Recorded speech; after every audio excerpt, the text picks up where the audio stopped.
Book of Psalms, Psalm 55, King James Version. To the chief musician on Neginoth, Maskil, a psalm of David.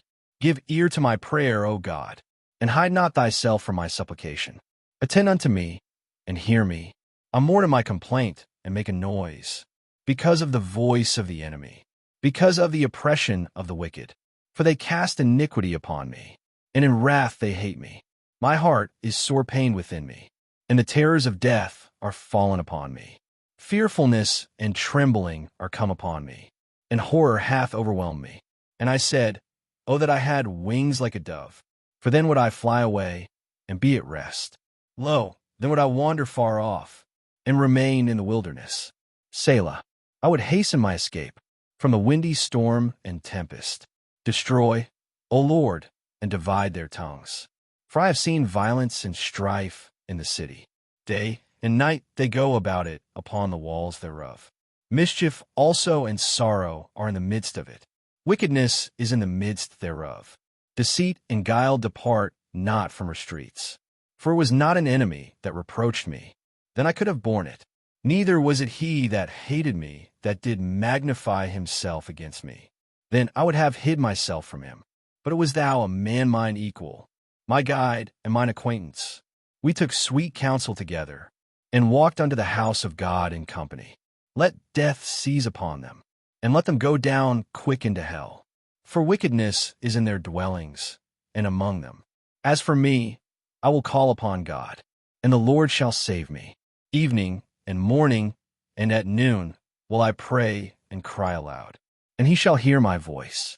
He hath delivered my soul in peace from the battle that was against me, for there were many with me. God shall hear and afflict them, even he that abideth of old. Selah, because they have no changes, therefore they fear not God. He hath put forth his hands against such as be at peace with him. He hath broken his covenant. The words of his mouth were smoother than butter, but war was in his heart. His words were softer than oil, yet were they drawn swords. Cast thy burden upon the Lord, and he shall sustain thee. He shall never suffer the righteous to be moved. But thou, O God, shalt bring them down into the pit of destruction.